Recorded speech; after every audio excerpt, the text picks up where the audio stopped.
నమస్తే welcome to 6 TV నేను రచన ఇక బులెటిన్ వివరాలకు వెళ్తే ఏపీ క్యాపిటల్ వ్యవహారంలో వైసీపీ అధినేత జగన్మోహన్ రెడ్డి యూటర్న్ తీసుకున్నారని ఇది ఆయన 2 నాలుకల ధోరణికి నిదర్శనమంటూ విమర్శించారు ఎంపీ కేశినేని శివనాథ్. అమరావతి రాజధాని అంటూ మరో డ్రామా ఆడుతున్నారని ఆయన మండిపడ్డారు. కృష్ణా జిల్లా మచిలీపట్నం గొడుగుపేటలో ఎంపీ కేశినేని చిన్ని ప్రయత్నించారు. ఇక స్థానిక వెంకటేశ్వర స్వామి దేవస్థానానికి సంబంధించిన గొల్లపూడిలోని 40 ఎకరాల భూమి లీజ్ పత్రాలను ఆయన కమిటీకి అందించారు. 56 రోజుల లీజ్ నిమిత్తం 46 లక్షల చెక్లను రాష్ట్ర మంత్రి కొల్లు రవీంద్రతో కలిసి ఆయన అందజేశారు.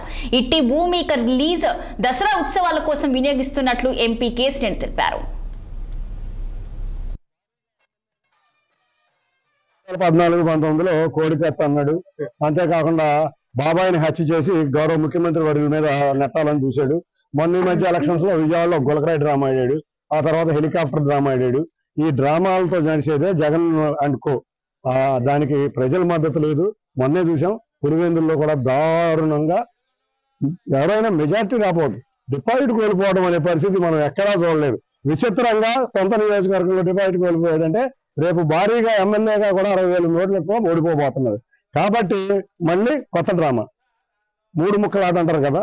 ముందు ఒకటే రాజధాని 2014-19లో చంద్రబాబు నాయుడు గారు 30,000 తెచ్చారు. నేను 50,000 ఎకరాలు తెస్తానని అసెంబ్లీ వేదికగా మాట్లాడిన ఈ పులివెందుల ఎమ్మెల్యే మళ్ళీ 3 ముక్కలాట 3 కార్డ్స్ బాగా ఆడతాడు అనుకుంటా. అట్లాగే 3 రాజధానులని 3 ముక్కలాట మొదలు పెట్టాడు. మీరు చూస్తే 2000